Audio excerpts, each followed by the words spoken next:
Cordial saludo. Bienvenidos al podcast Reflexionando sobre la evolución educativa.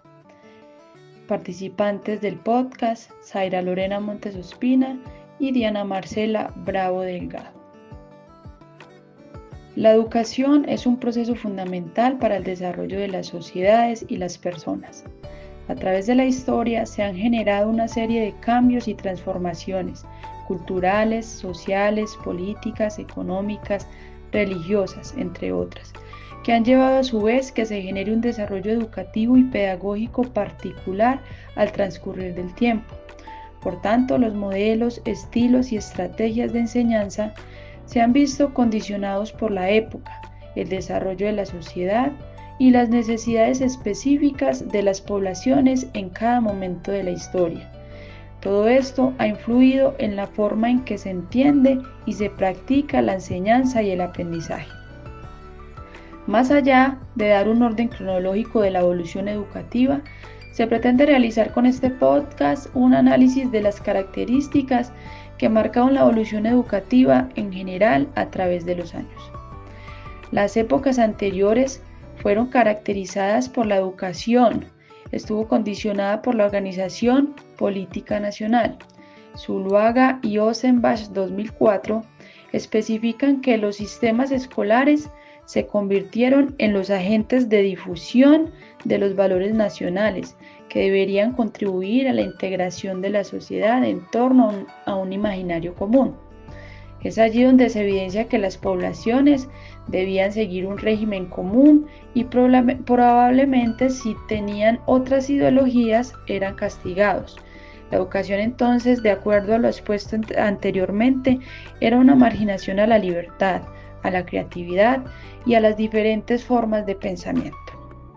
Es importante en este espacio citar a Maldonado 2018, el cual en su discurso habla específicamente de demoler los rasgos de racionalidad que hayan sido moldeados por los dispositivos de poder y con los cuales fungimos como docentes o estudiantes en ámbitos institucionalizados como la escuela.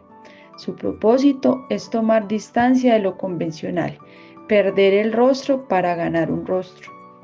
Esto se refiere a la capacidad de enfrentarse a lo que no consideramos correcto desde el punto de vista de la moral y la libertad de expresión, dejando atrás las presiones políticas o de cualquier otra índole para imponer nuestro propio sello personal. Posterior a esto, y citando nuevamente a Zuluaga y Ossenbach 2004, se les otorga a los municipios la competencia de sostener las escuelas públicas, así como nombrar y mantener a los docentes. Es probable que con esto se buscara una inmersión comprometida de los entes municipales para garantizar la educación a la población, intentando de esta manera una mayor organización del sistema educativo como tal. Un aporte bastante importante que dejó esta época en el desarrollo educativo fue la difusión del método de enseñanza mutua o método lancasteriano, que según Zuluaga y Ossenbach 2004, consistía en el empleo de monitores o auxiliares para así educar simultáneamente a una cantidad de niños en una misma aula. Este tipo de métodos aún los podemos observar en la actualidad. Se llevan a cabo en las aulas de clase. Aquellos niños que presentan una mayor habilidad se disponen para apoyar el proceso de sus compañeros, el proceso de aprendizaje, para aquellos compañeros que presentan dificultades.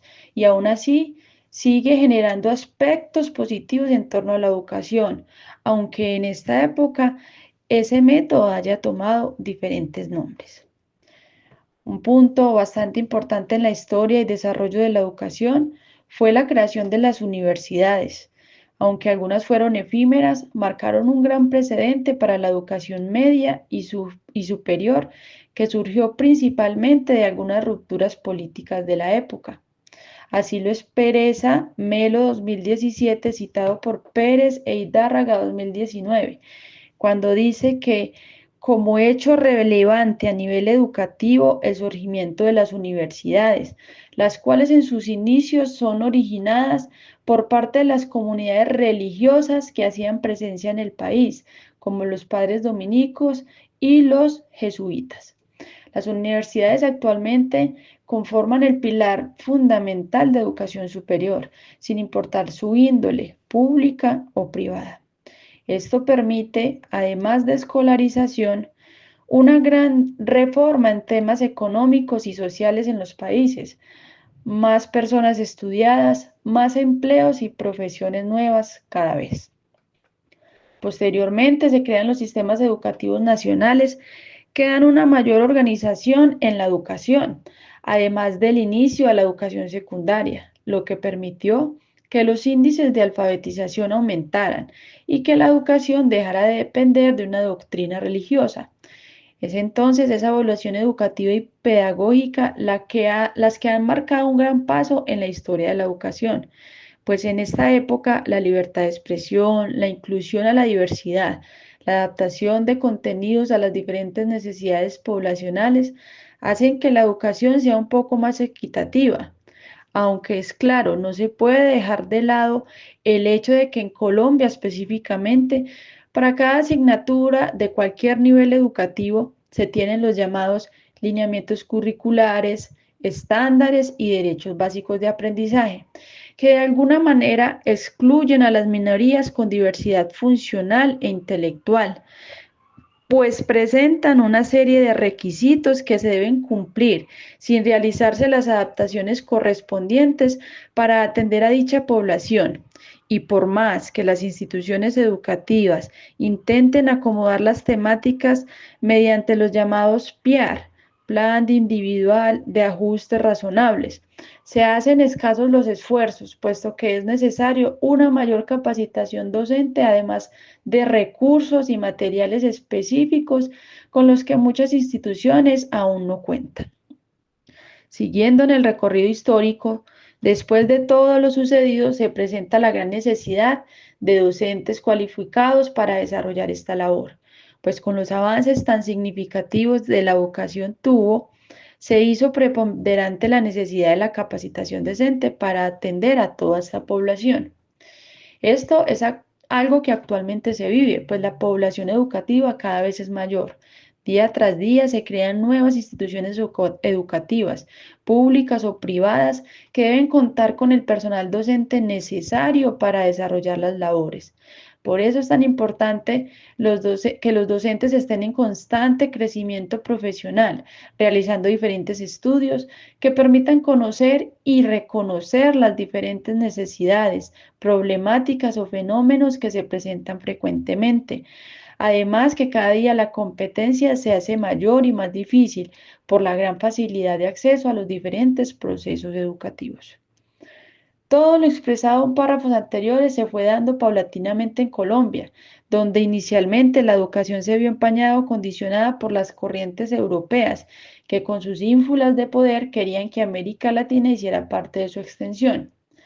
La educación en Colombia poco a poco fue tomando una mayor organización, donde aparecieron diferentes modelos, específicamente el de escuela nueva y escuela activa. Expresan Pérez e Hidárraga 2019 que éstas surgieron como una manera de protestar o hacer contrafuerza ante los modelos tradicionales y sus comprensiones curriculares, a la vez que fueron la oportunidad de poder extender el alcance de la educación a lugares donde los sistemas escolares de la urbe no alcanzaban a llegar. Actualmente existen un sinnúmero de modelos pedagógicos con diferentes intereses y finalidades, donde cada institución adopta para su comunidad educativa el que considera pertinente y le pueda generar mayores beneficios. Concluyendo la temática, se trae a colación lo que exponen Pérez e Hidárraga 2019. No se puede comprender la educación en Colombia sin el reconocimiento de la influencia externa, la cual ha generado un fuerte influjo en los desarrollos históricos de la educación colombiana. Con ello es pertinente aclarar que el hecho de reconocer la influencia extranjera no significa que de manera local no haya aportes o iniciativas que configuren también la educación nacional, como se puede apreciar gracias a varias iniciativas de formación locales. Es inevitable entonces el poderío que ejercen otros países o naciones frente a Colombia, ya que es un país de desarrollo inferior a los de la región y del mundo como tal. Aunque esto no indica que Colombia no tenga sus propios aportes a la educación del país, donde todavía existen muchas presiones políticas y religiosas que la condicionan.